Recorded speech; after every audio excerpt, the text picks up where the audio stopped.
మనుష్యాణాం సహస్రేషు కశ్చిద్యతతి సిద్ధయే యతతామపి సిద్ధానాం కశ్చిన్మాం వేత్తి తత్వతః.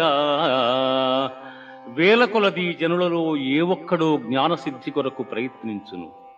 అట్లు ప్రయత్నించిన వారిలో ఒకానకుడు మాత్రమే నన్ను యథార్థముగా తెలుసుకొనగలుగుచున్నాడు. భూమిరాపో అనలో వాయు ఖమ్మనో బుద్ధిరేవ చ అహంకార ఇతీయం మే భిన్నా ప్రకృతిరష్టధా.